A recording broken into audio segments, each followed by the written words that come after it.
Assalamualaikum warahmatullahi wabarakatuh.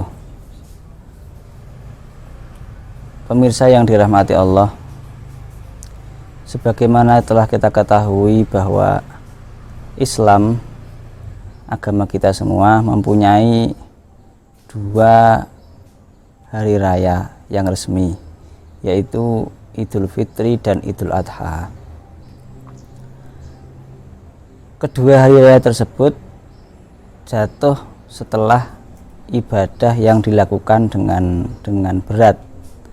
Idul Fitri jatuh atau dilakukan setelah berpuasa. Idul Adha dilakukan setelah selesai melakukan rangkaian ibadah haji. Dalam melakukan atau dalam merayakan hari besar itu, tentu saja Islam memberikan aturan-aturan tertentu yang agar kita tidak salah dalam merayakan hari-hari tersebut. Di antaranya adalah yang disebutkan oleh ulama dalam beberapa kitab,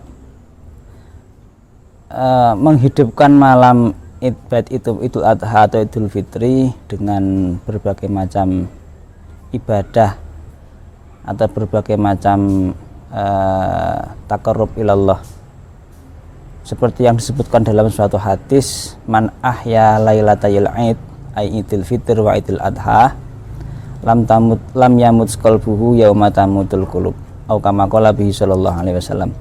Barang siapa yang menghidupkan malam-malam hari raya Idul Fitri atau Idul Adha, maka hati orang tersebut tidak akan mati ketika banyak hati orang itu mati.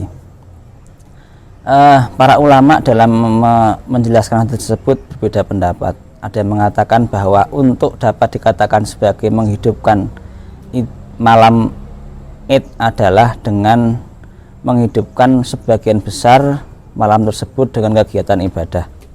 Namun ada ulama yang lebih simpel dalam menjelaskan hal tersebut, yaitu asal dia melakukan sholat isya berjamaah, terus kemudian dia melakukan sholat subuh berjamaah, maka orang tersebut sudah dikategorikan sebagai ihya ulailatul aid.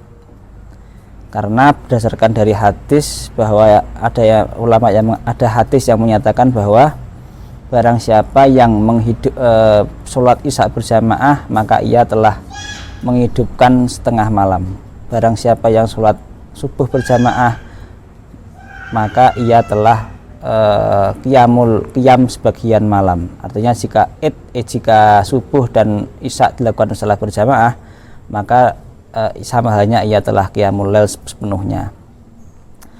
Yang kedua, di antara kesunahan hari raya adalah mandi dengan niat mandi sunnah Idul Fitri. Lalu kemudian dia memakai baju yang paling baik, meskipun tidak berwarna putih. Meskipun yang lebih baik adalah yang paling baik dan berwarna putih, tapi intinya adalah memakai pakaian yang paling baik atau yang paling bagus atau yang paling mahal. Kemudian memakai wangi-wangian tentu saja agar orang Islam pada hari itu benar-benar dalam keadaan terlihat tampak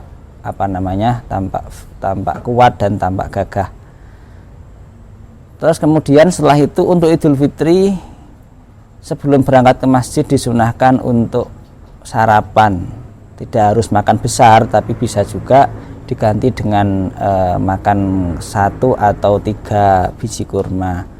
Itu sebagai membedakan bahwa hari ini adalah hari Id, artinya sudah tidak kewajiban untuk berpuasa lagi.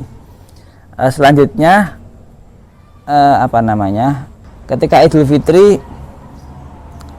hendaknya setidaknya orang melakukan 3 kesunahan dasar itu.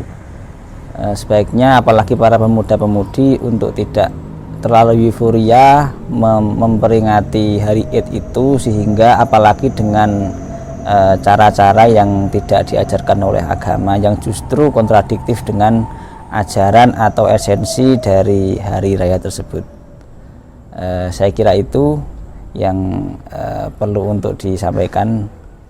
Allahumma fiqh ila aqwamit thoriq. Assalamualaikum warahmatullahi wabarakatuh.